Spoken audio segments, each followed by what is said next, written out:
Саша, нехай Господь благословить тебе. Слава Богу. Вітаю, дорога церква.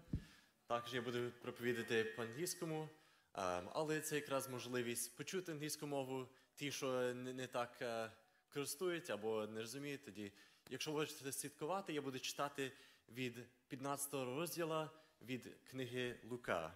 Це Луки, 15 розділ, якщо ви хочете так слідкувати. Також слова будуть на екрані, якщо там хлопці знайдуть. Тоді зараз я просто почну сам проповідь на англійському. I remember as a kid that I enjoyed whenever our church would come together to try to clean it up. We would do this for years and years. We would get people together on a Saturday, and we'd have people come together to clean the bathrooms, clean the parking lot, clean everything in the church. And it felt like a great way to serve the church, to make sure it was beautiful. And I remember that we would work hours and hours. We'd start at 9 a.m. and finish around 5 p.m. and work the entire day to clean this church. At the end, we would get pizza as a reward to show that, yes, we did clean, that we did a great job. And I always felt like it was wonderful to get that reward, to see that, oh, I've done something good, so I get a reward. However, there were a few kids who showed up late. They showed up probably maybe an hour before we had ended, and they maybe took in a broom, went like this, didn't do too much, didn't really clean, and they also got pizza. And I thought, that's not fair. I've done all this work all day. They've done almost nothing, and they get this reward too. And I felt like that was unjust, as if, I could have done the same thing and showed up late. Like, why do they deserve the same reward I get? Well, Jesus talks about this kind of experience as Christians, where we feel like it's unfair. It's unfair when someone else gets celebrated too. And Jesus was this incredible storyteller where he knew how to tell a story for everyone who was in the crowd. And in Luke 15, we see this crowd forming around him. We see this crowd of sinners and tax collectors on one side and Pharisees and scribes on the other side. And they're all kind of together, but the Pharisees don't like the sinners. They wonder, why is Jesus speaking to these sinners? Why is he deciding to even talk to them? If Jesus is this holy man, why would he talk to sinners? And so Jesus understands, he hears these Pharisees, and decides to tell 3 different parables that convey this one message. So we see in chapter 15, verse 1 of Luke, it says, "Now all the tax collectors and sinners were coming near to Jesus to listen to him. And both the Pharisees and the scribes began to complain, saying, 'This man receives sinners and eats with them.'" So they just did not like that group of people. They did not like the sinners. They were kind of angry. They were wondering, why is Jesus talking to these sinners? In verse 3, he starts telling this parable. "And so he told them this parable, saying, 'What man among you, if he has 100 sheep and has lost one of them, does not leave the other 99 in the open pasture and go after the one that is lost until he finds it? And then, when he has found it, he puts it on his shoulders, rejoicing. And when he comes home, he calls together his friends and his neighbors and says to them, "Rejoice with me, because I have found my sheep that was lost." I tell you that in the same way, there will be more joy in heaven over one sinner who repents than over 99 righteous people who have no need of repentance." So we see this gathering, we see this group, and Jesus tells a story to which the Israelites could relate to.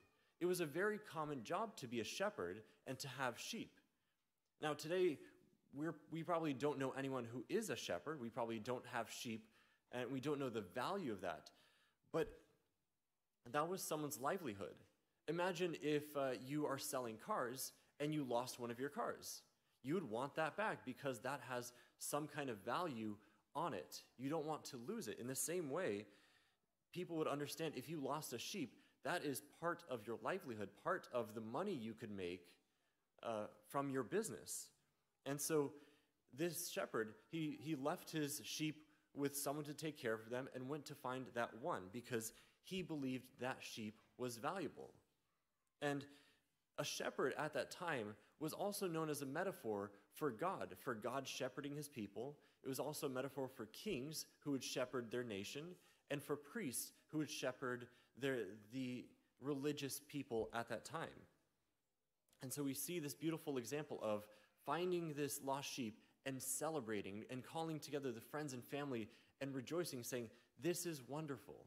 I have found my sheep." And that is a comparison to the sinners who come to Jesus. Jesus says, "This is wonderful that we have found someone, that someone has become a Christian."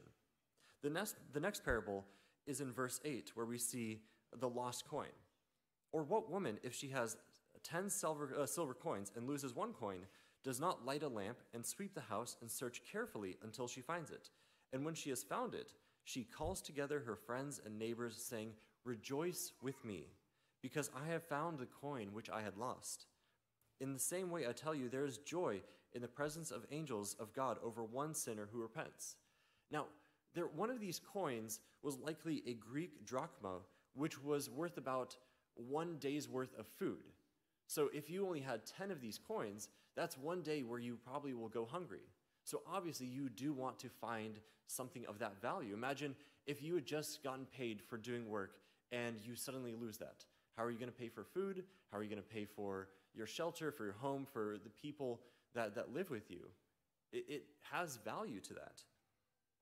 We then see this next part continue in verse 11, where this is the main story, the story that most of you have heard, the prodigal son, the son who decides to take his father's inheritance, spend it all, lose it, and become as if he had nothing. He became this desolate, lost person. And so we see in verse 11, "And he said, a man had 2 sons. The younger of them said to his father, 'Father, give me the share of the estate that is coming to me.' And so he divided his wealth between them." Now, during this time, an inheritance was only given to a family if the person had died. So if the father had died, he would only give this inheritance upon his death. If this inheritance was given, 2 portions of it were given to the older son, and then the rest was given to the younger sons or the rest of the family. To desire or to ask for an inheritance in this way basically was equivalent to having the younger son saying to the father, "I want you to die. I want you dead. I want everything that is yours, but I don't want you." And so this shows kind of an anger or a hate towards the father. This younger son only wants the money. He does not care for his father. And this was seen as very disrespectful within that culture. We see in verse 13 what he does then with that money. "Not many days later, the younger son gathered everything together and went on a journey to a distant country. And there he squandered his estate in wild living. Now when he had spent everything, a severe famine occurred in that country, and he began doing without. So he went and hired himself out to one of the citizens of that country, and he sent him into his fields to feed pigs. And he longed to have his fill of the carob pods that the pigs were eating, and when no one was giving him anything. But when he came to his senses, he said, 'How many of my father's hired laborers have more than enough bread, but I am here dying from hunger? I will set out and go to my father, and will say to him, Father, I have sinned against heaven and in your sight. I am no longer worthy to be called your son. Treat me as one of your hired laborers.' This son took all of that wealth that his father gave him, spent all of it. He was so poor that he wanted the food that pigs would eat. That's how bad his life became. He had all this wealth that he's taken from his father, spent all of it, lost all of it, and became this wretched person who had nothing, who could only eat what the pigs had, and even then, they weren't giving him that food. He recognizes that he is lost, that he has sinned, and he can go back to his father, not as his son, just as a normal worker, as a slave. That's how low he thinks of himself. He has recognized that he is no longer this person of power, this person of position. In verse 20, we see that he set out and came to his father. But when he was still a long way off, his father saw him and felt compassion for him, and ran and embraced him and kissed him. And the son said to him, Father, I have sinned against heaven and in your sight. I am no longer worthy to be called your son. But the father said to his slaves, "Quickly, bring out the best robe and put it on him, and put a ring on his finger and sandals on his feet, and bring the fattened calf and slaughter it, and let's eat and celebrate. For this son of mine was dead and has come to life again. He was lost and has been found," and they began to celebrate. And we see this beautiful end to those three parables of something is lost, someone goes to find it, and it is found. And there's this celebration that occurs to show that when someone is lost, when someone who has sinned their whole life comes to God, that is something to celebrate. That is wonderful. And we see how the Father has compassion. He loves that his son has come back. His Father is not worried about what his son has done with the money. His Father's not worried about what has happened to that wealth. He's worried about his son, the fact that his son is back, and he's proud. He's joyful in that. And there's this compassion. You see the Father, he ran towards him. He embraced him. He kissed him. And he put his best robe on his youngest son to show that he cared for his son because he has been found. And throughout these parables, we see the value is increasing in each story. We have 100 sheep, we then have 10 coins, and then we have this one son. And it's pointing towards the fact of what is more valuable. That in life we might have these objects or things that are valuable, but the person, that one person, is way more valuable than anything else that we have in life. Now, we see that this isn't the end of the story. Jesus now turns the story towards the Pharisees to point towards their own sin. We see in verse 25, it says, "Now his older son was in the field, and when he came and approached the house, he heard music and dancing. And he summoned one of the servants and began inquiring what these things could be. And he said to him, 'Your brother has come, and your father has slaughtered the fattened calf, because he has received him back safe and sound.'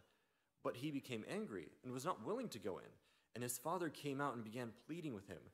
But he answered and said to his father, 'Look, for so many years I have been serving you, and I have never neglected a command of yours.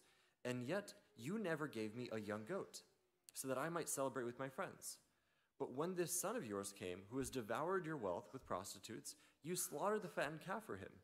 And he said to him, 'Son, you have always been with me, and all that is mine is yours. But we had to celebrate and rejoice because this son of yours was dead and has begun to live, and was lost and has been found.'" So we see this other picture where the older son, he hears this music, he hears this celebration, goes and finds out that his father is celebrating the fact that his younger brother has returned. But instead of rejoicing, instead of being overjoyed that his brother has come back, he's angry. Because during this time that his younger brother was gone, he had been working for his father, he had been persistent, he had been faithful to his father. He had been constant in how he's worked. And so he believes that he deserves, the older son believes that he deserves some kind of reward. And this is an example of how the Pharisees believed that they should be treated. The Pharisees believed just because that they had been faithful, that they had followed the law, that they had been holy enough, that they deserved a reward from God. But that's not the reaction that Jesus is calling us towards. He's saying, yes, you have been faithful. Yes, you have served me for so long. But also recognize when someone else hasn't done that, when someone else who doesn't deserve this has come to Christ, that is just as wonderful. That we shouldn't be comparing how long we have served. We shouldn't be comparing how much work we have done. Instead, we should be focusing on the relationship we have with God and rejoicing when his kingdom grows. And so Jesus is calling lost sinners to his kingdom in those first three parables. He's calling anyone who lives this life of sin to come to him and to rejoice. But he's also telling Pharisees and people who believe that they deserve some kind of reward to also repent and rejoice with him. To not believe that we deserve something just because we are faithful, but that we need to have that relationship, we need to have that love with everyone who is our church. And we don't get the response of how that older son responds. We don't know if that older son repented or not, But that gave a moment for the Pharisees to think about, maybe that's us. Maybe we desire a reward, but that is our own self-righteousness. And so do we point fingers at each other? Do we say, you haven't done enough, you don't deserve to be a Christian? Or do we open our arms to those people and say, welcome to the family of God, welcome to the kingdom of heaven, rejoice? And we must consider this as a church. How do we respond to someone who has come to Christ? Is our response one out of love? Or is our response, why do I not get that same celebration? Why do I not get that same joy?